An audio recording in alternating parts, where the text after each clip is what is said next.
எல்லாத்துக்கும் வணக்கம். நம்ம இப்போ பார்க்குற இந்த தோட்டம் பார்த்தீங்கன்னா, கேரளாக்குள்ள நல்ல வருமானம், 2வது நல்ல தண்ணீர் சோர்ஸ் 2மே சேர்ந்து இருக்கக்கூடிய ஒரு அருமையான மாந்தோப்பு ப்ளஸ் தென்னந்தோப்போட இருக்கக்கூடிய தோட்டம் சேலுக்கு பார்த்துட்ருக்கோம். இந்த தோட்டம் பொள்ளாச்சிக்கு மேற்கு சைடு வந்தீங்கன்னா கோவிந்தாபுரம். கோவிந்தாபுரத்துலேருந்து கேரளாக்குள்ள ஒரு கொஞ்சம் தூரம் ட்ராவல் பண்ணி வந்தீங்கன்னா, நம்ம இந்த லேண்டுக்கு நம்ம ரீச் பண்ணிடலாம். இடம் வந்து நல்லா ஒரு வாஸ்துக்கு பக்காவா அமைஞ்சிருக்கு. நம்ம இடத்துக்கு பக்கத்திலேயே பாருங்க ஒரு செங்கல் சூளையும் போட்டிருக்காங்க. நம்ம இடத்தோட கிழக்கு சைடில் இது அமைஞ்சிருக்கு. ஏரியாவில் ஆட்கள் நடமாட்டம் அதிகமாக இருக்கக்கூடிய ஏரியா, லிவிங் ஏரியா. நம்ம இடத்துக்கு மேற்கு சைடில் பார்த்தீங்கன்னா ஒரு சின்னதாக ஒரு வில்லேஜும் இருக்குது.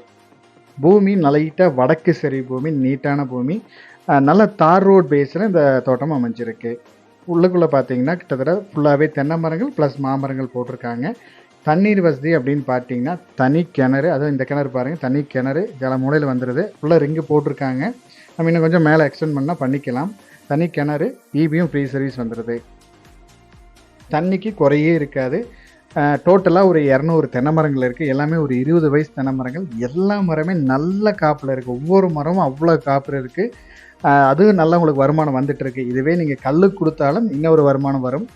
2வது மாமரம். மாமரம் பார்த்தீங்கன்னா கிட்டத்தட்ட அல்போன்சா, செந்தூரம், பங்கனவல்லின்னு சொல்லிட்டு ஒரு 4-5 வகையான மாமரங்கள் செடிகள் உள்ள வச்சுருக்காங்க. அது மூலமாகவும் உங்களுக்கு நல்ல வருமானம் இருக்குது. டோட்டலாக 2மே மாமரம் நல்ல ஈல்டில் இருக்குது, அதேமாதிரி தென்னை மரம் நல்ல ஈல்டில் இருக்குது. உங்களுக்கு வருமானத்துக்கும் குறையே கிடையாது. மெயினாக கேரளாக்குள்ளே இன்னொன்று, நீங்கள் மாடு வச்சுருந்தீங்கன்னா நல்ல பாலுக்கு நல்ல ரேட்டு. ஏன்னா கேரளாக்குள்ளே தோட்டத்துக்குள்ளேயே வந்து 45லேருந்து 50 வரைக்கும் பால் எடுக்கிறாங்க. இதுவே நீங்கள் சொசைட்டியில் கொண்டு போய் பால் ஊற்றிங்கன்னா 50லேருந்து 55 வரைக்கும் பால் லிட்டர் போயிட்டுருக்கு.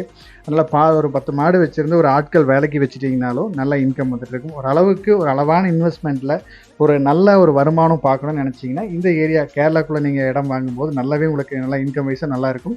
அதே மாதிரி இடம் வந்து கேரளாக்குள்ளே நல்லாவே க்ரோத் ஆகிட்டு இருக்கு. ஏன்னா இப்போ நம்ம பொள்ளாச்சி, கிணத்துக்கடை பெல்ட்டெல்லாம் பார்த்தீங்கன்னா ரேட் வைஸ் உங்களுக்கு நல்லாவே க்ரோத் ஆகிடுச்சு. அதனால் இந்த ஏரியாவில் அதை விட பாதி தான் ரேட் சொல்கிறாங்க.